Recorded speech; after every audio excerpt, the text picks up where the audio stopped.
Yeehaw! Put my glasses on so I can see how to run this thing. Hopefully it'll stay in place. It's, I think, the 5th of August. 4 more days. We will have been on the road, or the start of my 13th year. I'm currently in Medicine Bow, Wyoming, and I'm at the Virginian, which is a hotel. Owen Wister stayed here and wrote the book The Virginian, so they named it after him. It was the start of the cowboy and cowboy western, I guess. A lot of Have Gun Will Travel and other things like that were based upon it. But there is a book, The Virginian. It was readable, not bad. I'm going to have to take a pause here because we have a train. We have them every 15, not even that, about every 10 minutes during the day. So, wait a second.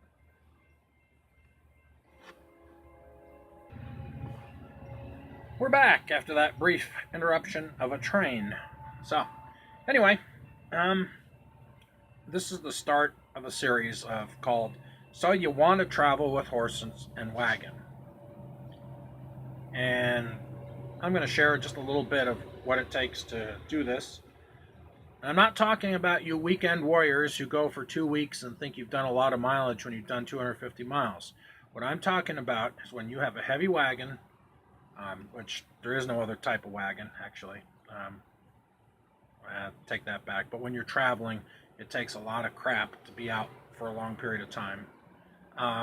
When you're worried about keeping your horses healthy and sound. So I'm just going to give some little observations here from doing it. But first, let me go get my nemesis.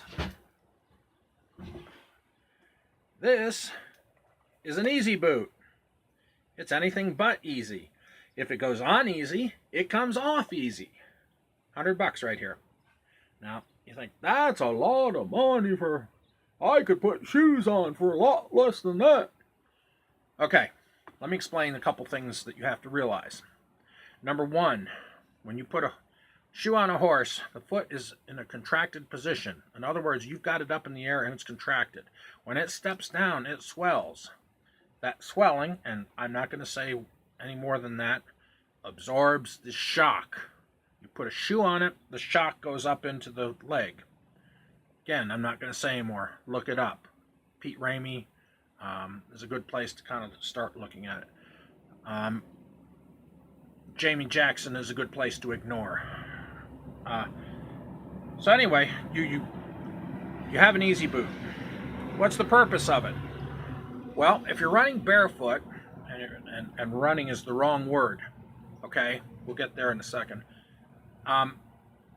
You got to protect their feet. Now, not all the time. Like right now, I'm running front boots, and I'll probably in a while run some back boots. But the issue is that you have to protect them from basically wearing down too much and getting into the live sole. Well, I can do that with shoes. Yeah, but your horses aren't going to go across America 4 times. We're on my 4th crossing. I've had several horses that have done it 3. I retired them when they were in their early 20s to mid 20s. I'm working one right now who's 15 and she's on her 3rd crossing, and by next January we should be on our 4th crossing. Mileage is not something that you associate it with. I can't tell you the number of trips people have gotten 100 miles and their horses were lame because they had shoes on them. Oh, but I can put borium on them and have good traction. Well, let me explain something to you. When that hind foot goes down, it has a slight twist. You put the borium on there, you don't have the twist anymore. So now you're shock loading the leg, and you're tweaking the foot because it doesn't get the twist that it needs. And the front feet had a little slide, and you've made a mess out of your horse.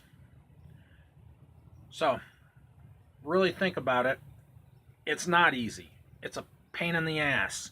You're going to have to be underneath those horses regularly, cleaning their feet, which I really don't do. I like to leave the pack in there. It'll normally kick out. But more importantly, leveling those feet up. And yes, you do have to level them. Quick description of how to trim a horse's foot. The hoof wall thickness should be relatively consistent all the way around the foot.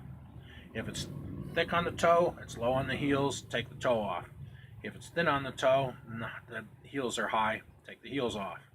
Not rocket science, folks, despite what your farrier would like you to believe. Now, another thing, and this is the one that really gripes my ass, because I've seen horses that have foundered 11 years later, and they still have the hoof wall separated from the hoof capsule. And it's not the veterinarian's terms. I know that. I don't give a shit. What it is mechanical separation. That's what we call it when you're working at the horses, working your horse and separating the foot from the sole. I'm going to, at this point, come back in a second. These videos are going to get too long and I won't be able to download them. Back in a sec.